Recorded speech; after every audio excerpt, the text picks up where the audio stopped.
bueno. Volvemos a nuestra realidad. ¿Por dónde vas a ir? Bueno, te voy a contar un poco lo que escribí ayer. Dale. Mientras escuchaba. Mientras escuchabas esto. Está muy bien. Bueno, digamos, me parece que la novedad mayor de estos días ha sido el reencuentro pleno entre Alberto y Cristina, que se han reunido varias veces y la relación nunca estuvo interrumpida, por cierto, pero digamos había tensiones y dificultades que yo tengo la impresión de que han sido totalmente aventadas. Han tenido varias reuniones desde que ella volvió de Calafate, y además hablan diariamente por teléfono, y digamos, debaten abiertamente qué hacer frente a los desafíos que está planteando en este momento en la política y en la economía y en la salud argentinas. Uh-huh. Y me parece que hay pocas diferencias. Hay diferencias de estilo. Es decir, Cristina es más nítida, más dura. Yo ahí, digamos, he apelado a un aforismo latino que dice suaviter informa, fortiter in re. Uh-huh. La traducción literal es fuerte en el fondo, en el contenido, y suave en la forma. Sí. Y que traspuesto a la situación argentina de hoy podría traducirse como el puño de acero de Cristina dentro del guante de seda de Alberto. Porque evidentemente tienen temperamentos y personalidades distintas dentro de una coalición, digo, porque eso no hay que olvidarlo nunca. Este no es un gobierno unitario en el sentido tradicional que lo ha sido en otros momentos de la vida argentina. Es un gobierno donde están expresados distintos sectores de la política argentina, del peronismo, pero no solo del peronismo. Uno podría decir que también la Alianza Cambiemos operó de esa manera, pero en la realidad, en la práctica, el radicalismo fue el furgón de cola. Digamos, todas las decisiones pasaban por el PRO, condicionado por los chisporroteos, por los tiroteos que esporádicamente producía el socio menor, que era la coalición, el partido de Elisa Carrió. Uh-huh. No me acuerdo cómo se llama. La coalición cívica. La coalición cívica libertadora. Exacto. Digamos, que disputaban, a diferencia de lo que pasa ahora, en el PRO, en la coalición Juntos por el Cambio, la disputa era ver quién ocupaba el ala derecha. Digamos, la pelea era ver quién era más duro, sí, hacia la derecha. No es así en el actual gobierno, donde hay muchos más matices y muchos más aportes a la decisión de distintos sectores. Uh-huh. Esto, por cierto, digamos, se agudiza en un año electoral, obviamente. En un año electoral es la primera elección de medio término después de la victoria del año 19, y es crucial porque el gobierno, el oficialismo tiene mayoría absoluta en el Senado, es la primera minoría en diputados, pero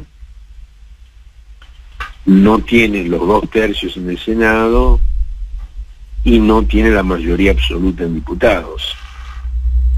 Y va a intentar por lo menos lograr la mayoría absoluta en diputados. Los 2/3 en senadores me parece que está fuera de toda posibilidad.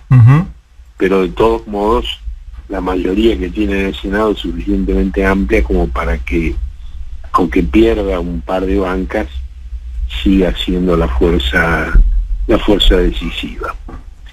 Y ahí, bueno, tenés por un lado el tema de la salud, donde, digamos, Alberto es consciente de que el aporte de Cristina y de Axel fue muy importante para que se profundizara la relación con Rusia, con la Federación Rusa, y que esto permitiera disponer de la vacuna Sputnik, que entre paréntesis la llaman Sputnik V. Eso es una redundancia, porque V es la inicial de vacuna. Sputnik V quiere decir vacuna Sputnik. Ah, ok. Entonces no hay que decir Sputnik V, sino vacuna Sputnik. Vacuna Sputnik. Bien. Bueno, ahí, digamos, el gobierno, digamos, hizo una apuesta a la relación con el laboratorio norteamericano alemán Pfizer BioNTech, que no se concretó. No se concretó por, digamos, por un lado, Pfizer exigía cláusulas de inmunidad que la Argentina no le ofreció. Es decir, hubo una ley donde se relegó de responsabilidad a Pfizer por los efectos negativos secundarios que pudiera tener la vacuna, pero en el debate legislativo la ex ministra de Salud, Graciela Ocaña, de triste memoria en su paso por el gobierno, incluyó una cláusula donde, si bien se exceptúa de responsabilidad a Pfizer por los efectos negativos que pueda tener la vacuna, esto excluye los casos en los cuales pueda deberse a negligencia. Y Pfizer no lo aceptó y exige que se cambie eso, y el gobierno no está dispuesto a cambiar eso, porque ya es suficientemente abusiva la cláusula. Y además Pfizer tiene un problema, y es que no tiene las cuotas de producción necesarias para abastecer toda la demanda.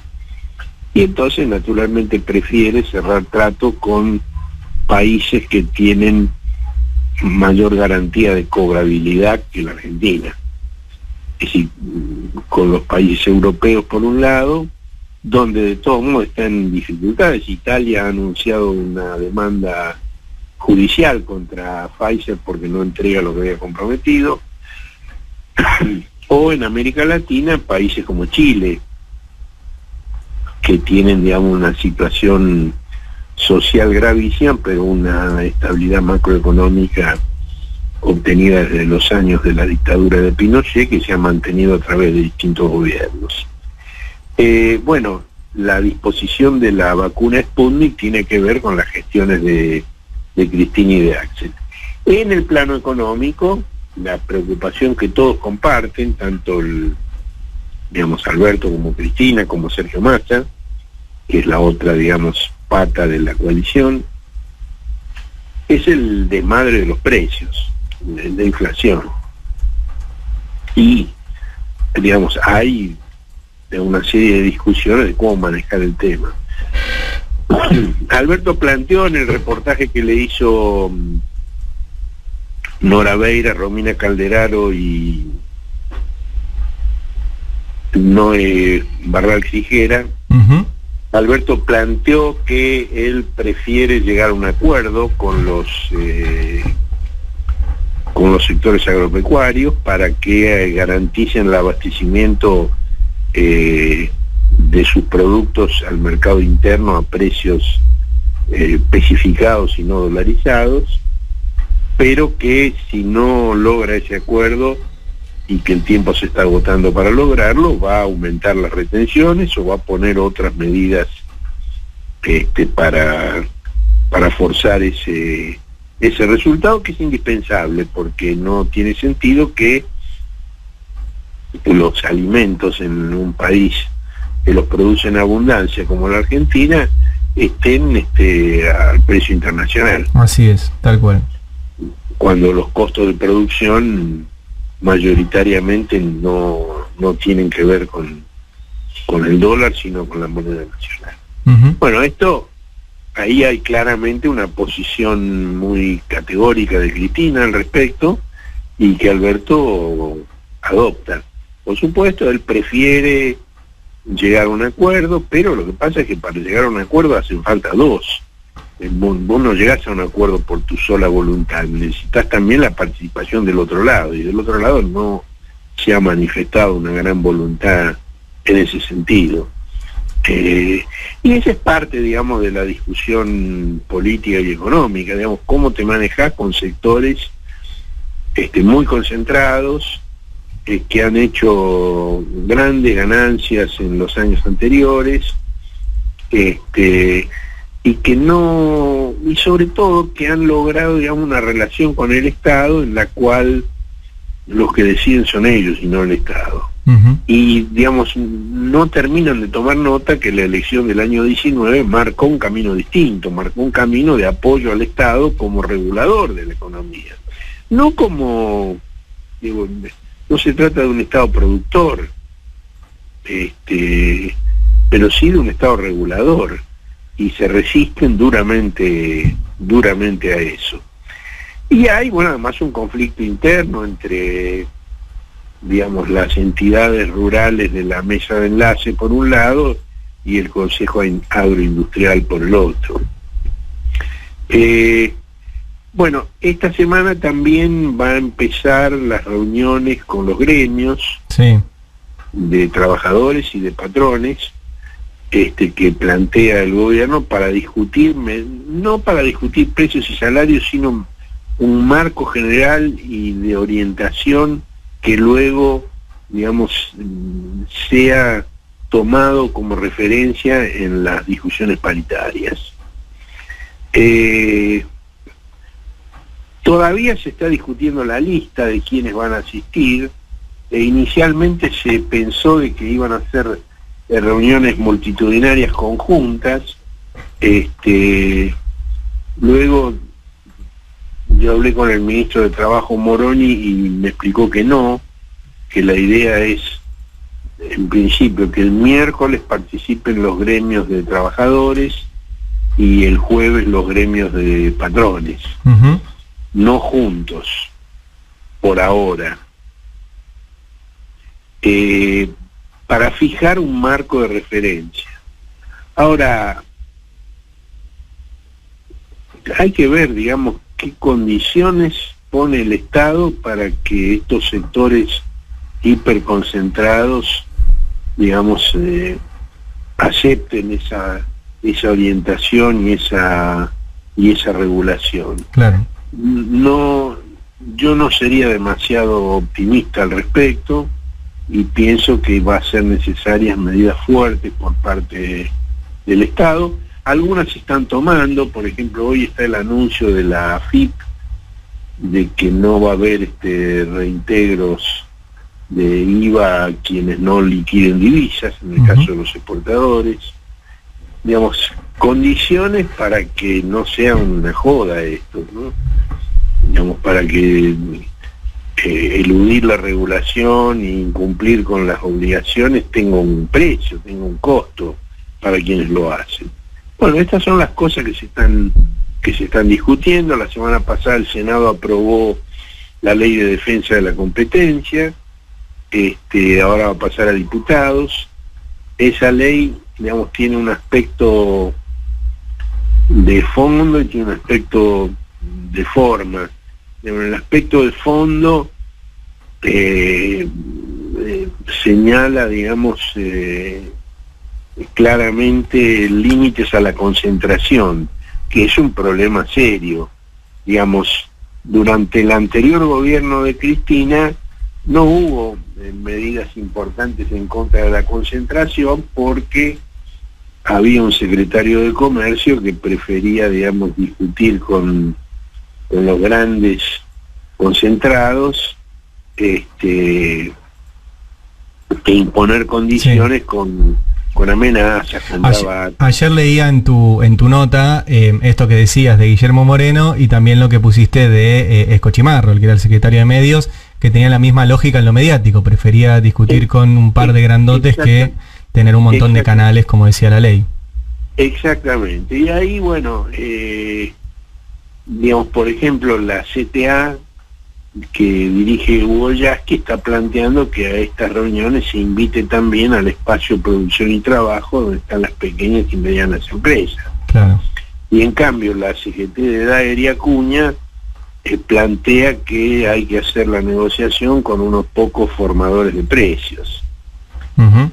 Y bueno, la Ley de Defensa de la Competencia de alguna manera plantea un horizonte que, digamos, va a permitir al Estado, digamos, justamente eso, digamos, utilizar mecanismos de mercado, digamos, lejos de ser la venezuelización que clama todo el tiempo la derecha.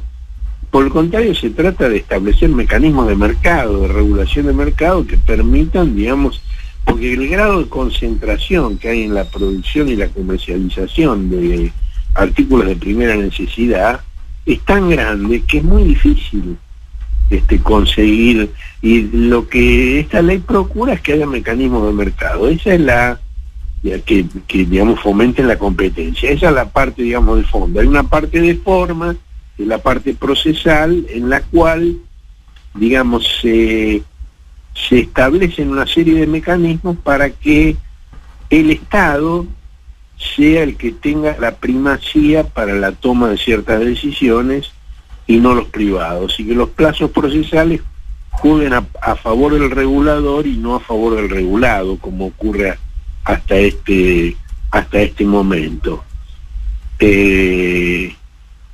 Es un instrumento importante, ahora tiene que pasar a diputados, y también, digamos, está tratando la ley de etiquetado frontal, que obliga a poner en los envases de los productos en forma muy visible y frontal, justamente etiquetado frontal, algunas características del producto que se está ofreciendo, como por ejemplo si hay exceso de azúcares, de sales, o de algunas otras sustancias que pueden ser nocivas para la salud. Y otra es la ley de envases, que obligaría, digamos, a quienes comercializan productos en determinados envases plásticos a garantizar su reciclado o destrucción segura, y no dejarlo librado a que los tiren por ahí y que se arregle el Estado. Pues son medidas que están en elaboración y que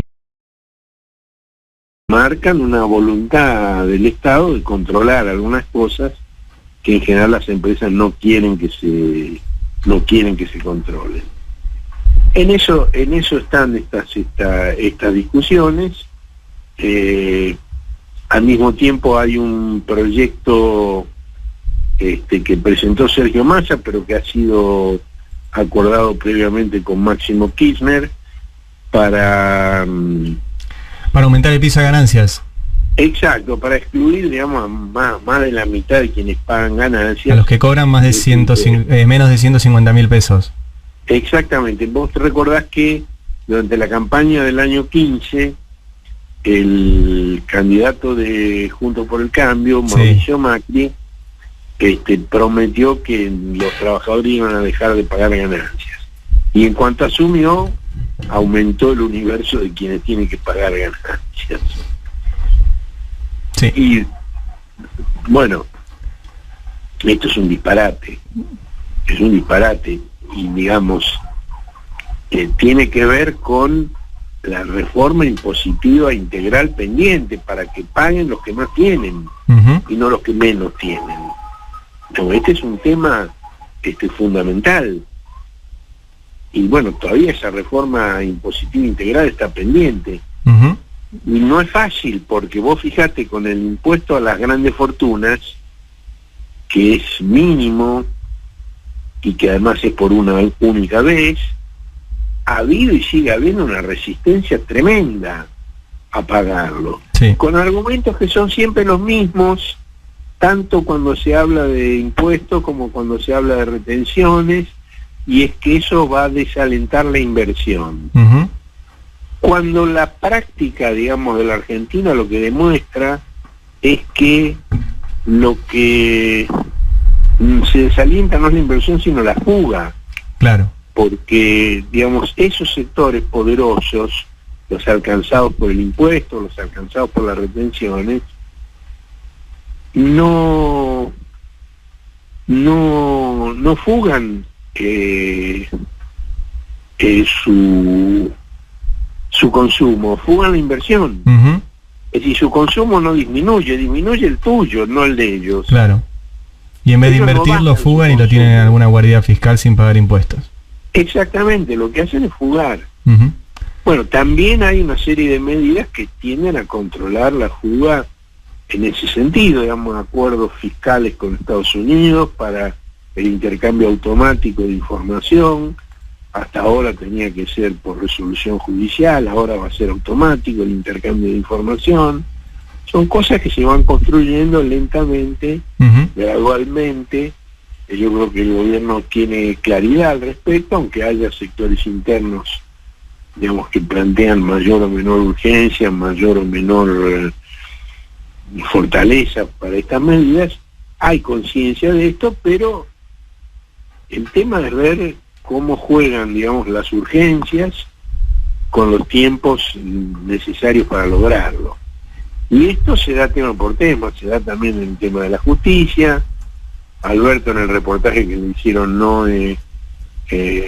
Nora y Romina, fue muy categórico respecto de la justicia que no funciona y planteó claramente el caso de Milagro Sala.